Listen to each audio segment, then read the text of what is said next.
what's up? This is Jeff from IRST Academy. Good to have you guys back. We're with Brennan again today, and we're working on some basic receiving techniques.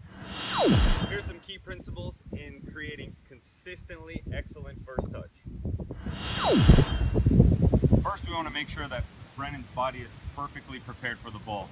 No matter how good your first touch is or how good your technique is, if you're not prepared, you're not going to take a good first touch. Next thing we want to do is make sure that Brennan is not only just prepared, but he's facing the space that he wants to attack. If we're going to the goal, obviously face the space that takes him towards the goal. This allows us to attack the space quickly with the least amount of movements and time so that he can put the defender under pressure as fast as he can. So next, you want to put your plant foot in line with the incoming ball's path so that the ball comes directly into the striking foot or the receiving foot's path. Next thing Brennan wants to do is he wants to create a flat surface.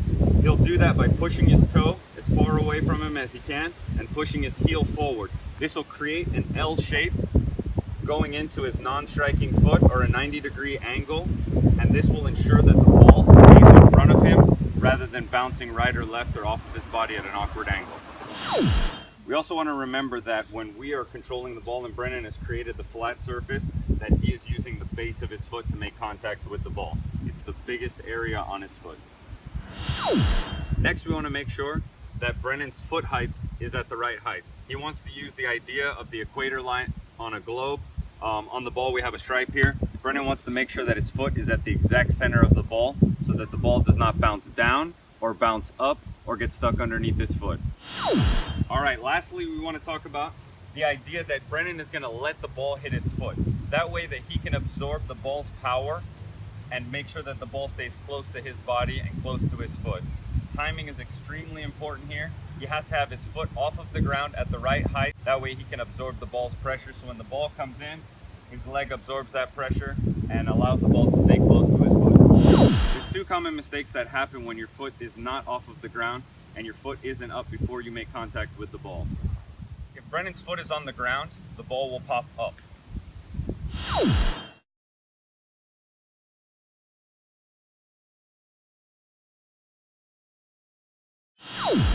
If Brennan is late picking up his foot, the ball will bounce away from his body quite heavily.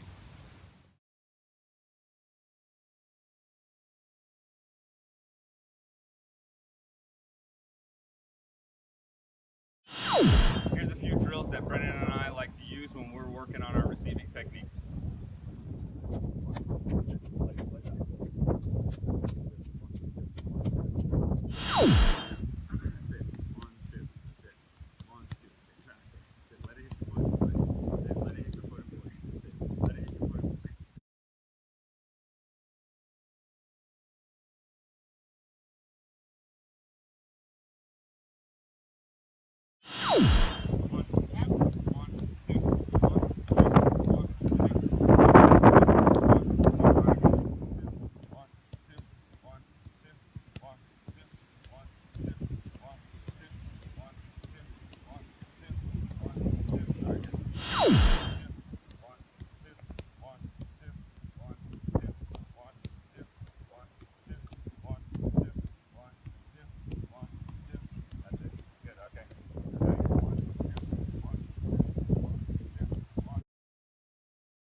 Sharp, wide stance, let's go. Back pedal out, take the first touch, and then go.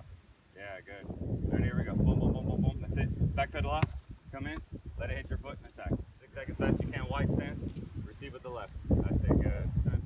That's it, zigzag as fast as you can. Back pedal out, back pedal out. That's it, receive with the left. Nice, excellent. Here we go. Bop it a bop it a bop it a bop. Let's go. Open up, take a touch, and accelerate. Thanks for joining us again today. Hopefully you guys got something informative out of this. We hope to see you soon. Thanks for watching.